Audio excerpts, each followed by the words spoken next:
नमस्कार दर्शकों, DND news 24 से मैं नलिन दीक्षित। आज हम हमारे छोटा सा चाय का व्यवसाय करने वाले एक भाई के पास आए हुए हैं। मुकेश जी सिसोदिया हैं।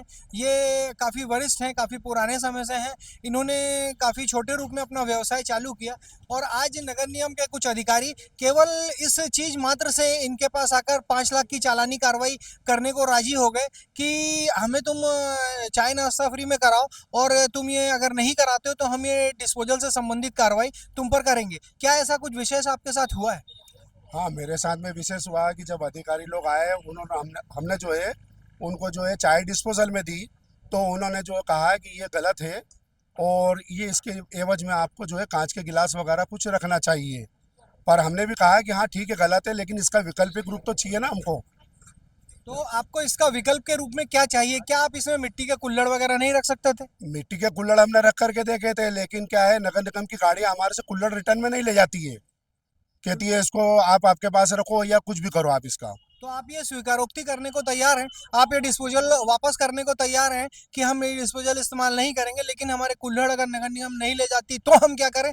और अगर 5 लाख की चालानी कार्रवाई केवल इस मात्र से की जाती है कि आप डिस्पोजल इस्तेमाल कर रहे हैं और जो नगर निगम ने ये जो रोड की दुर्दशा की हुई है, क्या ये रोड का निर्माण करने पे नगर निगम पे कोई चालान बनना चाहिए? क्या यहाँ के रहवासी चाहते हैं कि जो 10 साल से ये रोड नहीं बनी है इस पे कोई चालानी कार्रवाई नहीं होगी? सर, विकल्प अगर करना चाहे तो नगर निगम जो जहाँ पे मैन्युफैक्चर हो रहा है वहां से ही उसको क्लोज कर दिया जाए, तो हमारे पास में वो माल आएगा ही नहीं। नहीं, या आपका फिर उसका कहने का विकल्प मतलब ये है कि हम जहां आज ही बंद करने को डिस्पोजल। तैयार है। अच्छा। हम आज ही डिस्पोजल बंद करने को तैयार है, लेकिन साथ में मेरे अकेले से कुछ नहीं होगा। मेरे आसपास भी अन्य दुकानें, सभी पे एक साथ कानूनी कार्रवाई की जाए और सारे को पहले नोटिस दिया जाए या समय सीमा तय की जाए, ताकि वो बंद करने का उसको समय मिले और मैन्युफैक्चर में भी उसका टाइम दिया जाए, ताकि सामने वाले व्यक्ति उसको बना करके और यहाँ लॉन्च कर सके उसको। और तो देखिए, हमारे मुकेश जी सिसोदिया ने ये कहा है कि ये डिस्पोजल बंद करने को तैयार है, लेकिन सर्वप्रथम नगर निगम को ये करना चाहिए कि जो डिस्पोजल का निर्माण जिन फैक्ट्रियों में हो रहा है, जिन कंपनियों में हो रहा है, उन कंपनियों को सर्वप्रथम बंद कराया जाए। हाँ, विकल्प अगर तलाश देते हैं तो उसमें किसी प्रकार की कोई दिक्कत नहीं होगी। मैं सोचता हूँ कि नगर निगम क्या, पूरे इंदौर शहर को भी किसी प्रकार की कोई दिक्कत नहीं होगी। पूरे और शहर आज को किसी तरह इस की कोई शहर में दिक्कत कोई नहीं। दिक्कत नहीं, विकल्प मिल जाएगा। तो जिस प्रकार से आपने जो है पीपी थैलियां वगैरह बंद कर दी है, उसका विकल्प मिल गया, बायो में आ गई है, तो उसका कोई दिक्कत वाली बात नहीं बची है। तो क्या वो जब आए थे आपके पास, जब वो आए थे, तो क्या वो यहाँ पर बैठे नाश्ता किया और जब आपने उनसे पैसा मांगा तो उन लोगों ने आपको ये कार्रवाई करने का कहा? मेरे को जो उन्होंने नाश्ता करा, नाश्ता करने के बाद में उन्होंने बोला है कि महापौर ने ये है इसको बंद कर दिया है। तो मैंने कहा महापौर ने जब बंद कर दिया तो आप मेरे को उनका लिखित आदेश या कुछ भी मेरे को नोटिस दीजिए। तो उसको बताने को तैयार नहीं हो। बोले आपको आप जिस प्रकार से बात कर रहे हो और उस हिसाब से मैं आपको जो है कम से कम 5 लाख का चालान अभी खड़े दम बना सकता हूँ।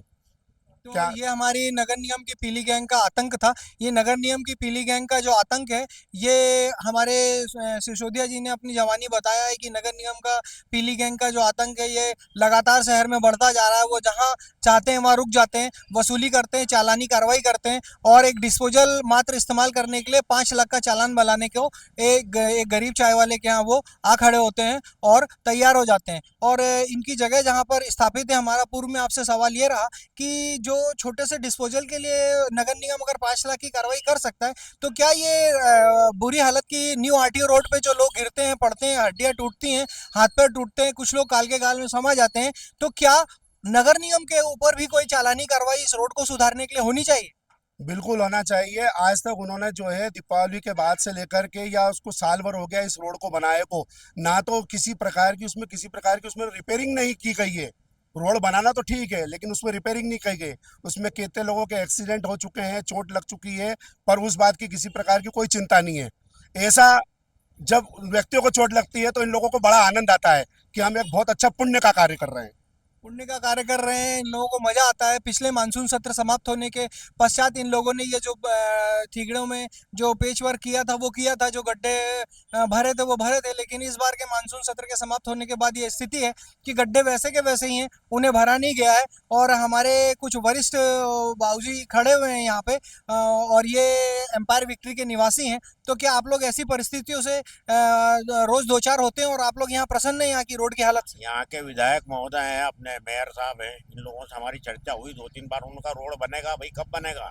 यहाँ पे आए दिन लोगों के एक्सीडेंट होते हैं, हाथ पे टूट जाते हैं बेचारे लोगों के। कई बार लेडीज उनको लेके जाते हैं, लेडीज उन बारिश के अंदर गड्ढे में गिर गई।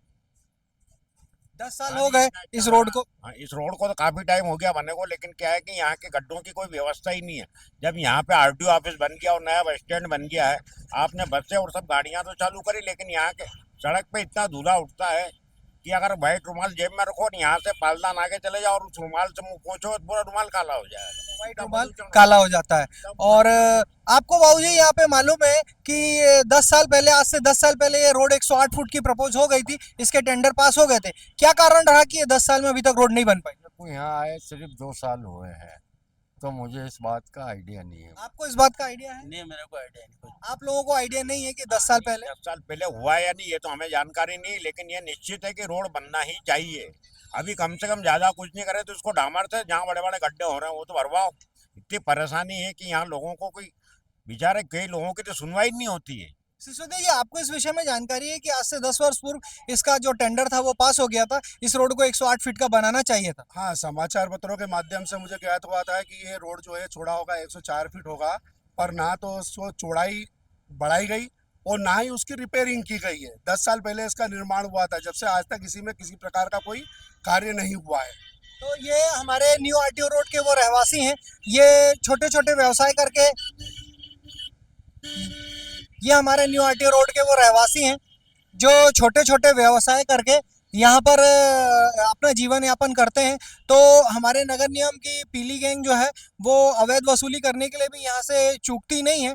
और रोड का तो छोड़िए, रोड तो पिछले 10 साल से बन नहीं पाई है। यहाँ पे लोग पीड़ित हैं, प्रताड़ित हैं और ये गड्ढों में गिरते पड़ते रहते हैं, ऐसा आप लोगों का कहना है। ये जो अंदर इनकी कॉलोनी की रोडें हैं वो सीमेंटेड रोडें हैं, वो प्राइवेट बनी हुई रोडें हैं, लेकिन ये जो सरकारी रोड है वो जर्जर अवस्था में है और ये चलने योग्य नहीं है। यहाँ के रहवासी काफी लंबे समय से परेशान हैं। इस मानसून में जो उनका ये हाल हुआ है वो आप लोगों को इससे पूर्व भी हम दिखा चुके हैं और वर्तमान में भी दिखा चुके हैं। ये लगातार इस सीरीज में हमारा वीडियो आपके देखने के लिए दर्शकों प्रस्तुत है।